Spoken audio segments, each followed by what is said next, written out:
Yes, I've been trying to use this Skywatcher Flextube 250P telescope for a while, but because it was too short and I had to either sit or bend, and this was not possible for all the targets that I wanted to use, I had to wait until I find the right solution. The right solution came in the form of this water butt, what you see under it, and that raised the level of the telescope higher, so I could actually comfortably either sit beside it or stand beside it and look. So in the night I stayed out.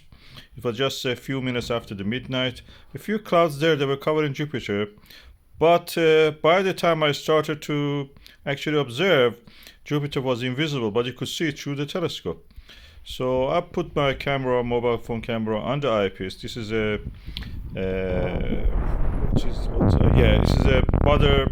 No, that's the a tank eyepiece that I got from the eBay some years ago. I adopted it for this, and it's quite basic eyepiece, but nice wide view.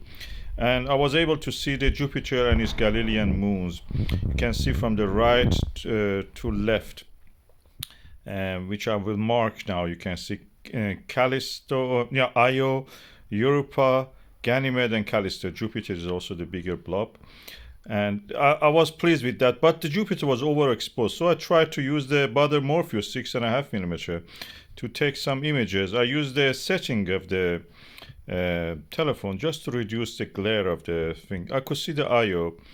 But what's interesting, I could see the south equatorial belt, a lot of detail in the north regions of the Jupiter's disk. Although it was very tiny, and I've not processed this image. I could see also the hint of the great red spot, as you can see here at the junction of these two lines. You can see a blob of a little bit brownish color.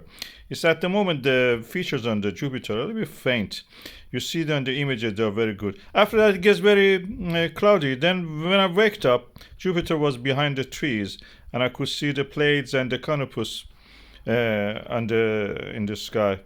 It was a beautiful time. I just took an image of the wide angle with the mobile phone camera again. And that was the view for that night with the Skywatcher Flextube 250P Dobsonian telescope.